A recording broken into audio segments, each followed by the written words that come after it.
کی اس بسائی ہوئی بستی میں منصب خلافت کی تقرری انی جاعل فی الارض خلیفہ اور خلقتنی من نار وخلقتہ من طین کی شیطانیت سے لے کر حابیل کے قتل، فرعون کی خدائی اور نمرود کی سرکشی سے لے کر بیائی کی رنگ المغیرت کا سوالیہ نشان بنی بنت حوا تک قرۂ اصغر جہالت، حیوانیت اور بربریت کا راج تھا، ایسے میں رب العالمین نے انسانیت پر رحم کر کے رحمت للعالمین کو مبعوث فرمایا اور فرمایا وما ارسلناک الا رحمت للعالمین۔ بس میں جہاں میں آج یہ کس کا عروج ہے؟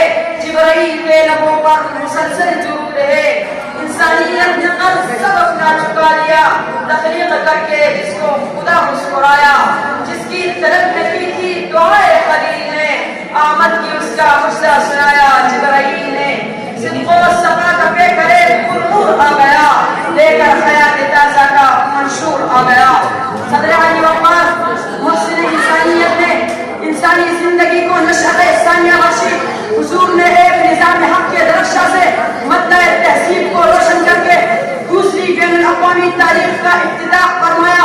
انسانیت کو ضلالت کی گٹا کو تاریخیوں سے نکال کر ہدایت کی روشنی میں ڈال دیا، جنہوں نے سرسر کو سبا ظلمت کو ضیاء کا میرا فن عطا کیا، جس نے شمس الضحیٰ بن کر فضا کو جگمگا ڈالا۔ سلام آتشی زنجیر باطل توڑنے والے، سلام ایک خواب کے ٹوٹے ہوئے دل جوڑنے والے۔ جناب صدر آمنہ کے لفظ جگر نے زمینی خداؤں کے راج کو ختم کیا، خدا فراموشی اور خود فراموشی کو چھڑوا کر ایک خدا کی خدائی کو قائم کیا، صنم صنم کے بجائے احد احد کا پرچار کیا۔ ایک موقع پر چچا نے دعوت کو موقوف کرنے کا کہا تو فرمایا چچا اگر میرے ایک ہاتھ پہ چاند اور دوسرے میں سورج لگے تب بھی اپنے مشن سے باز نہ ہوں گا۔ عزیزان محترم، زمین میں زندہ گردور ہونے والی بنت حوا کو ایک ماں، بہن، بیٹی جیسے مقدس رشتے بخشے، جس نے ظلم و ستم کے وسیلے کو ختم کر کے عدل و انصاف کا پرچار عام کیا۔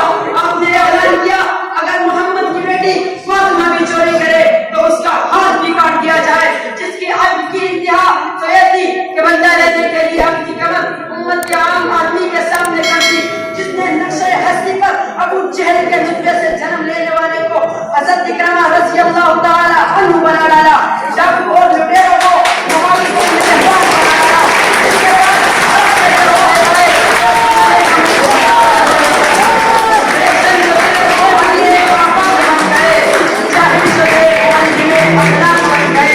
ہر بات جس کی بن گئی دستور زندگی، تاریکیوں میں جا اٹھا نور زندگی، جس کے غلام بات ہے ایران شام ہو، لاکھوں درود اس پہ ہزاروں سلام ہو۔